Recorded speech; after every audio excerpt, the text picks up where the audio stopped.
My guest is Shayne Boyer. Shayne, how are you? I'm good. Good to see you, Dave. What do you do? I'm just a independent developer, right? So basically, I'm an independent consultant, and right now I'm working as a solutions architect on some pretty cool projects for mobile stuff. Are you doing some stuff with TypeScript, I heard? Yeah. I happened to grab hold of TypeScript within a day of its release, and I said, "Wow, this is some cool stuff. Let's give it a look." And it made sense to me because I like JavaScript, but it fixed all the things I didn't like about JavaScript. Well, give me the elevator pitch. What is TypeScript? So TypeScript is a superset of JavaScript. The elevator pitch, if you will, it gives me the ability to have some structure, some organization, and give me those nice IntelliSense features that we as .NET developers or typed languages gives me those features that I like to forget about having to worry about when I'm doing development of code. So it lets you write JavaScript as if it were a strongly typed language. Is that what I'm hearing? Exactly. So, one of the complaints, if you will, by the non-JavaScript developers that love JavaScript is that it's dynamic, right? So, it's a strength and a disadvantage. I think, exactly, really. yeah. So it's good and bad, right? When it comes to that. So this gives you the ability to say, var x :string. So now that compiler from TypeScript tells us no matter what, later on in your code, x will always be a string, and I'll tell you if you set it to 10.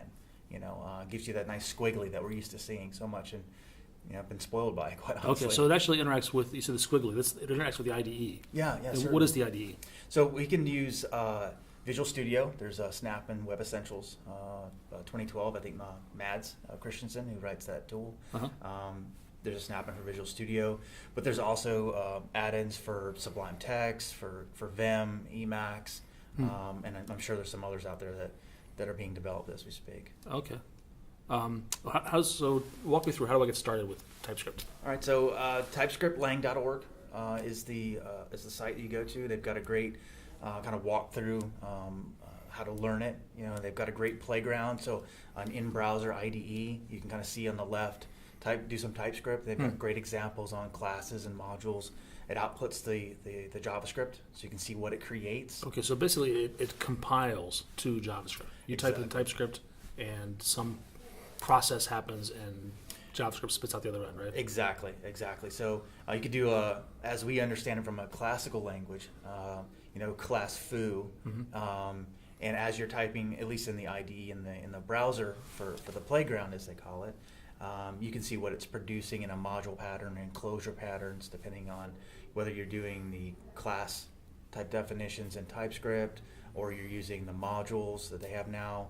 You can see what it's producing in a ubiquitous type of JavaScript syntax.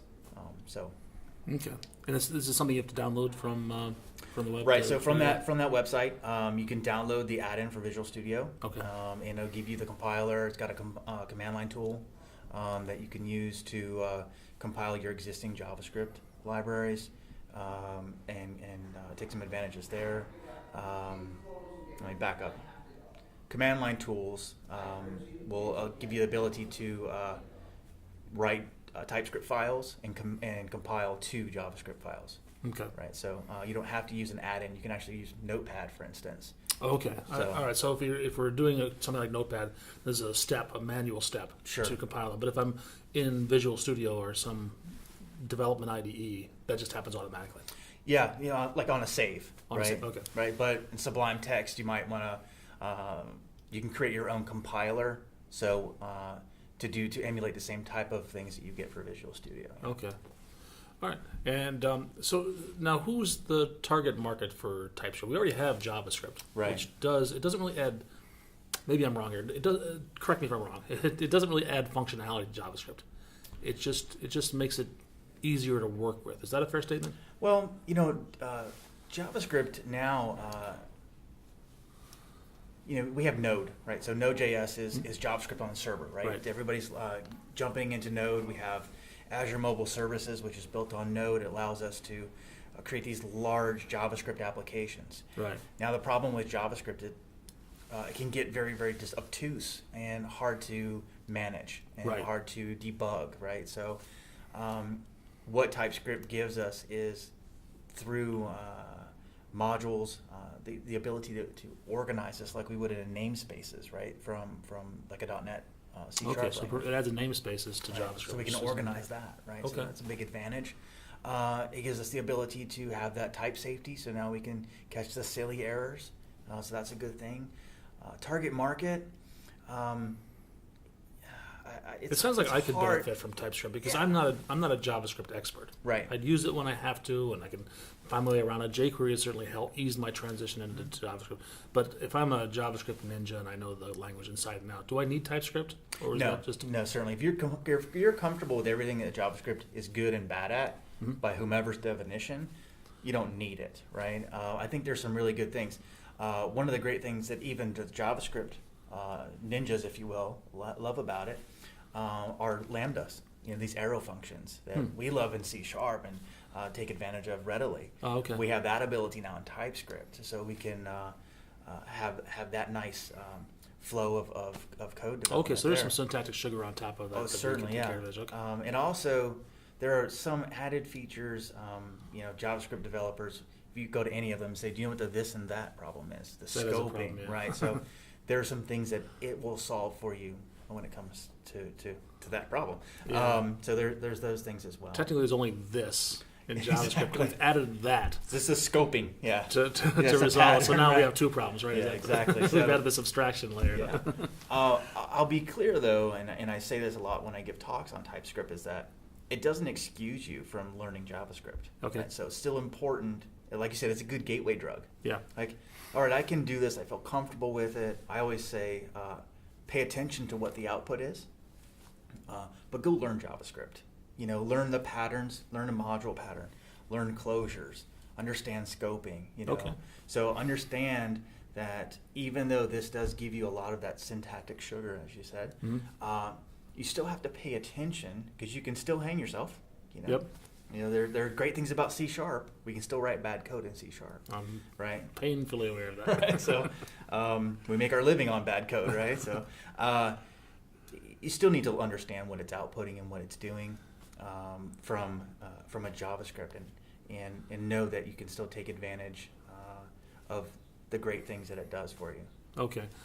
So are you? I want to come back to jQuery a little bit because Okay. I understand that paradigm. With jQuery, it did exactly what you just described, where jQuery lowered the barrier of entry for me for JavaScript. It made JavaScript less painful. Then I could stop worrying about the cross-domain or the cross-browser Right. problems with JavaScript and focus on the real solving business problems with it. Sure. And so now I write better JavaScript than I did before I learned jQuery. And and the jQuery actually mixes up jQuery and JavaScript. You can mix them together. There's not a problem at all. Is TypeScript like that as well? Well, I think jQuery solved that a lot of that hard code or repetitive code we wrote a lot of. Okay.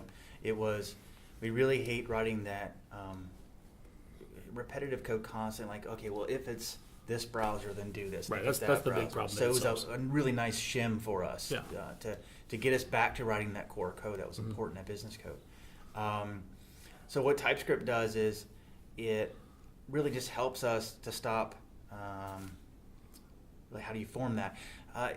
It gets us from screwing up the dumb problems. Okay. Where it's the things that you don't think is a problem. It might be an edge case, but you might only catch it once in a while. It's those errors that you catch when you test it, when you run it, and sometimes you only catch it when the user gets it, like when your customer's running that code.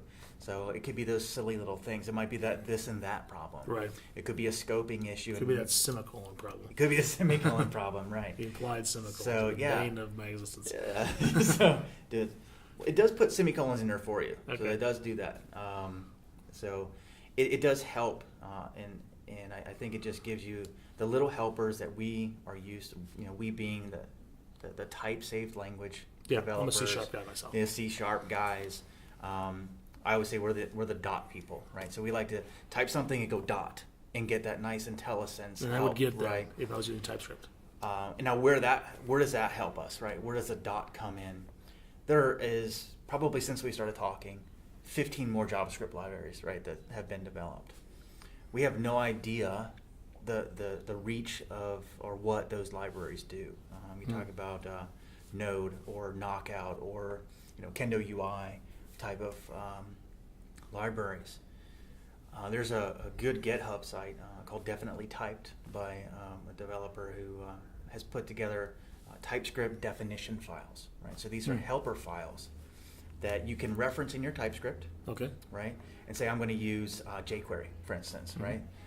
You reference this, and now when you go to access that $ and hit dot, now you're getting that IntelliSense help. It says, I expect to have a DOM element, a Boolean, an integer, or number. Okay. So now you get to see what are those functions in those libraries. So now you're easing that pain of learning a new framework. Exactly. So we get that same help now that we're used to getting when adding a reference to, SQL Server, ADO.NET, sure. Some ADO thing, or maybe Oracle or something like that. So now we're getting that from existing JavaScript libraries. Great. Anything else? Grab it, play with it in the playground. On the TypeScript Lang org site. Go through their quick examples. I have got a series on MSDN's Script Junkie site. You do? Yeah, Okay. I've got a 2-part series there now.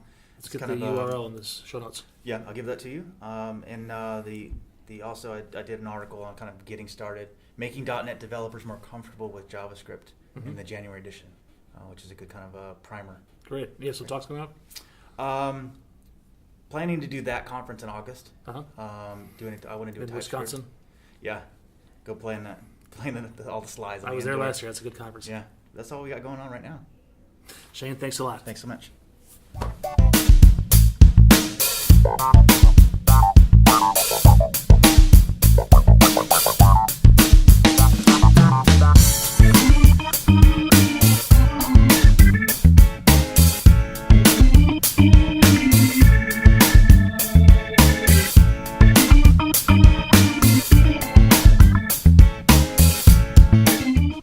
Yeah, so we're really getting into Code Camp season, right? This is getting into a big time frame.